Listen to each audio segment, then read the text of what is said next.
So, welcome to a little video about the summer solstice. It's been a while since I have done a video on the channel, and yeah, it felt like a good idea to do one for the summer solstice. I say it felt like a good idea, but I was kind of, inspired to do one, I suppose. This time of year is a very important time of year.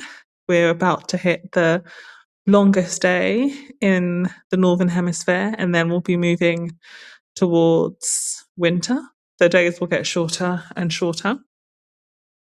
And I was thinking about how interesting that is, about how even though we're at the beginning of summer, it's kind of the end of summer at the same time, right? Because as the days get shorter and shorter, that's us welcoming in the darkness.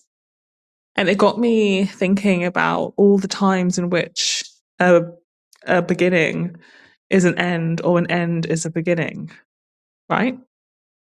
There's lots of things in life where it feels as though something is over, the end of a relationship, the death of a loved one.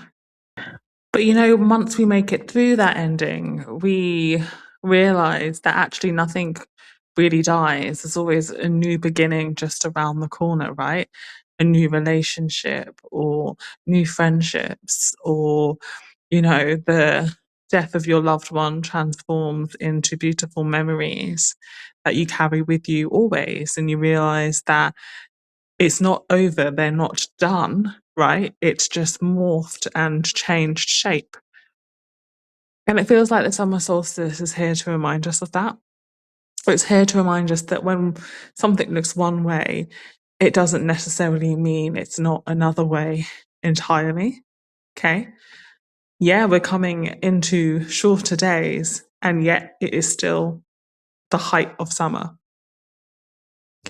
So I remember talking about the summer solstice last year and talking about how draining this time of year can be in terms of heat. I'm not a summer person, even though my parents almost called me summer. I'm glad they didn't, because I do not like the summer. I much prefer the winter.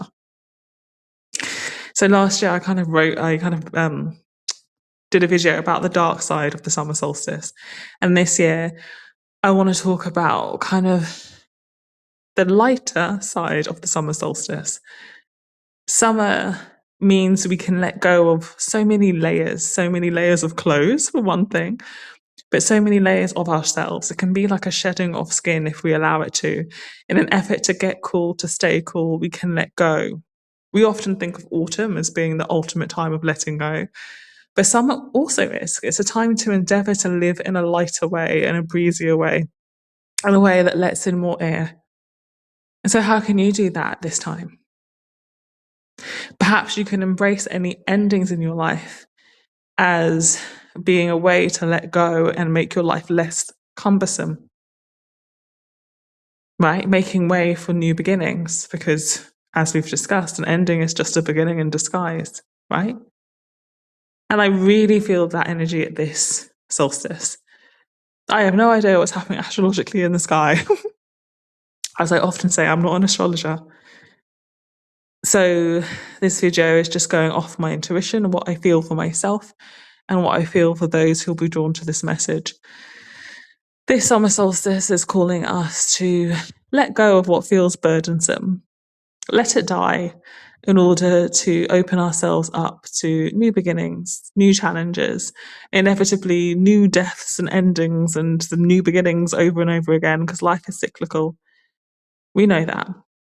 We know that this time will come again next year. We know there'll be many different times in between.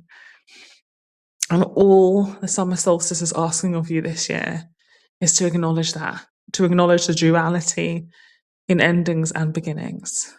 Okay? I hope you enjoyed this video, and I'll pop on at some point again in the future. Take care.